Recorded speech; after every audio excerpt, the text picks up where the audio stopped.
everyone, Pillars TCG here, and today I am bringing you guys the first episode of my HTCG Reviews series.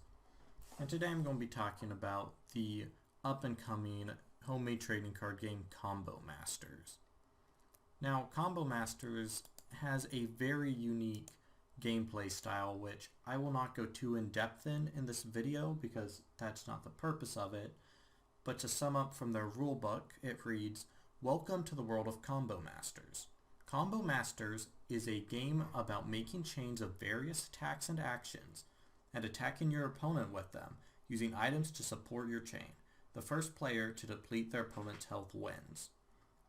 So basically, you have 8 spots in front of you to build your chain. Your attack cards deal damage, and your action cards, item cards, and reflex cards kind of support you and your chain as you take out your opponent. From this chain mechanic, the game is able to very much stay unique. Basically, the goal, as the name would suggest, is to create combos.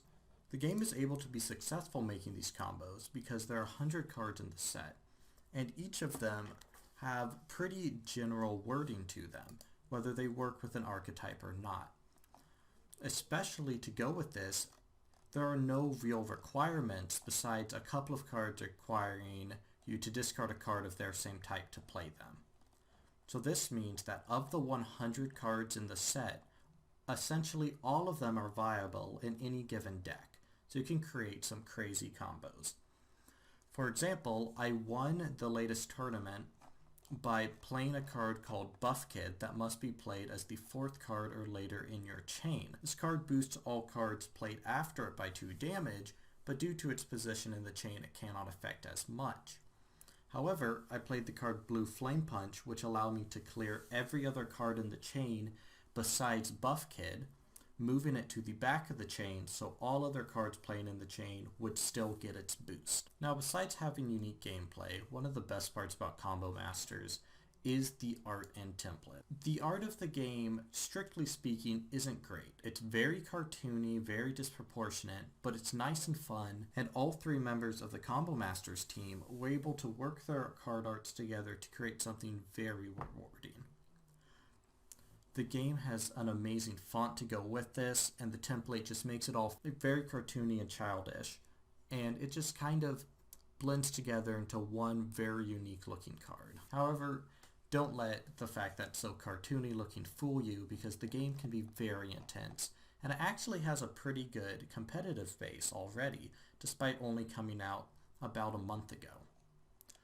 The game has had 2 tournaments, one in February and one in April. Both of them have had pretty good success. The first one, the prize was to create your own card. However, in the second one, the winner would get their deck made as a product on the Game Crafter for anyone to buy and would be shipped to them for free. With prizes like that, it's no wonder that the last tournament had 10 people sign up for it, which may seem small except for a game that just came out.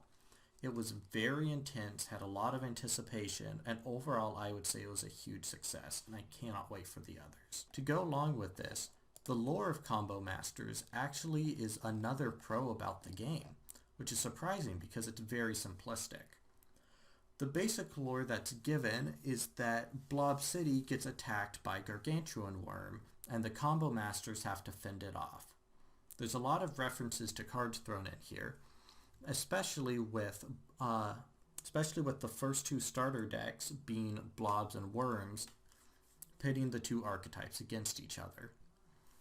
However, the part that I love about the lore is the ending are the Combo Masters that control all of these creatures come together and tell stories about their past adventures, and those are the battles that you play, the past adventures of these Combo Masters. It's great to see that the game released with 100 cards and 2 starter decks, and this allows, as I was talking about earlier, for some great variety.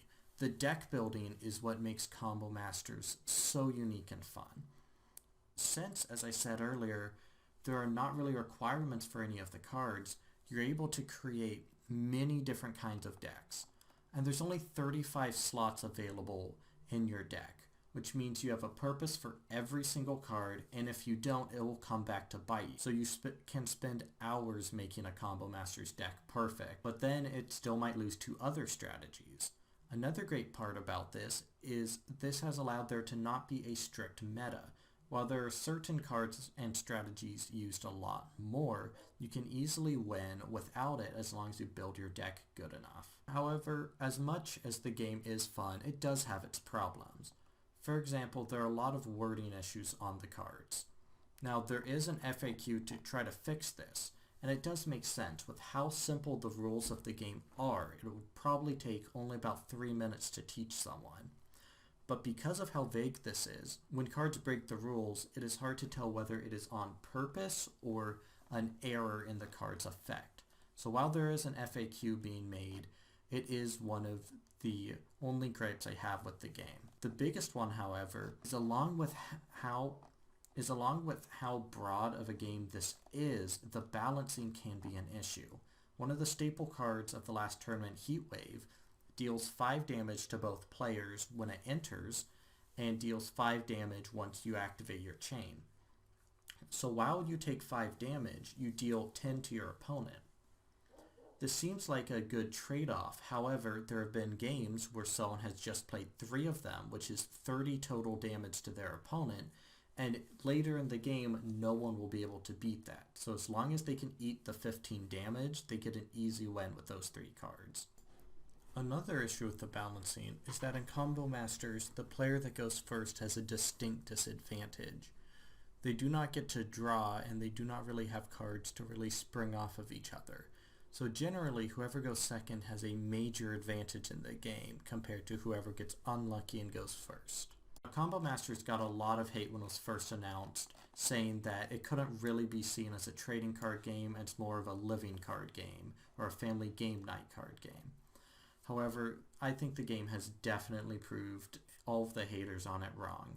The game is fantastic, and while I'm not going to give it a score out of 10, nor any games in this series, I definitely recommend this. If anybody is looking for a new homemade trading card game to try on Untap or to buy, this one is definitely one to look at. I thank everyone for watching. If you have any other HTCGs you would like me to review in the series, please leave them down in the comments below, whether they're your game or a game you're a fan of, and I'll be sure to look at them. Thanks everyone, I'll see you in the next video.